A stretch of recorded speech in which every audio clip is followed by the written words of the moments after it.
London की एक उदास शाम थी। आसमान से हल्की हल्की बारिश की बूंदें गिर रही थीं, जैसे शहर भी आज खामोश हो। मिस्टर बीन अपनी वही पुरानी भूरी जैकेट पहने बस स्टॉप पर अकेले बैठे थे। आसपास लोगों की भीड़ थी, शोर था, लेकिन बीन के लिए वो सब धुंधला था।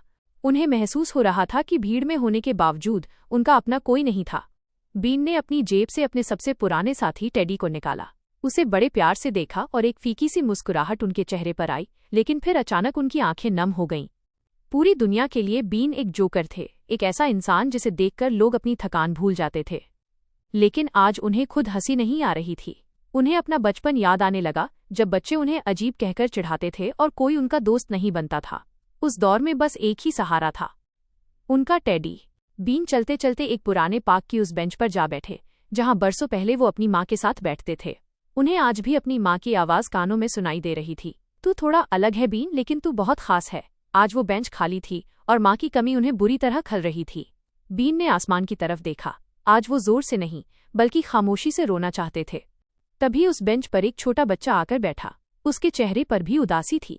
बच्चे ने बीन की तरफ देखा और मासूमियत से पूछा, अंकल, क्या आप भी मेरी तरह अकेले हो? बीन ने कुछ नहीं कहा, बस धीरे से अपना सिर हिला दिया। बच्चे ने अपना एक छोटा खिलौना बीन की तरफ बढ़ाया और कहा, आप इसे रख लो, आपको अच्छा लगेगा। बीन को उस बच्चे में अपनी ही बचपन की परछाई नजर आई। अपने दुख को किनारे रख बीन ने उस बच्चे को खुश करने की कोशिश की।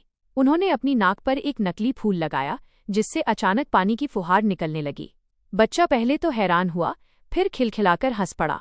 बच्चे की उस हंसी को देखकर बीन भी हंस पड़े, लेकिन इस बार उनकी हंसी के पीछे छिपे आंसू साफ झलक रहे थे। जाते जाते उस बच्चे ने एक ऐसी बात कही जिसने बीन को झकझोर दिया, आप फनी तो बहुत हो, लेकिन आप बहुत दुखी भी हो। पहली बार बीन के पास किसी बात का कोई जवाब नहीं था। उन्हें समझ आ गया कि वो पूरी दुनिया को इसलिए हंसाते हैं ताकि कोई और उस अकेलेपन का सामना न करे जिससे वो खुद रोज गुजरते हैं। रात के सन्नाटे में बीन अपने कमरे में लौटे। दीवार पर उन लोगों की तस्वीरें थीं जिन्हें उन्होंने कभी न कभी हंसाया था। बीन ने टेडी को अपने सीने से लगाया और पहली बार बिना किसी मजाक के रुंधे हुए गले से कहा, कम से कम तुम तो मेरे पास हो। कैमरा खिड़की से बाहर जाता है, जहां अब बारिश रुक चुकी है। बीन की वो खामोश मुस्कान एक बड़ा सच बयां कर रही थी। जो इंसान सबको हंसाता है, जरूरी नहीं कि वो खुद खुश हो। कभी कभी सबसे तेज हंसी सबसे गहरे दर्द की कोख से जन्म लेती है।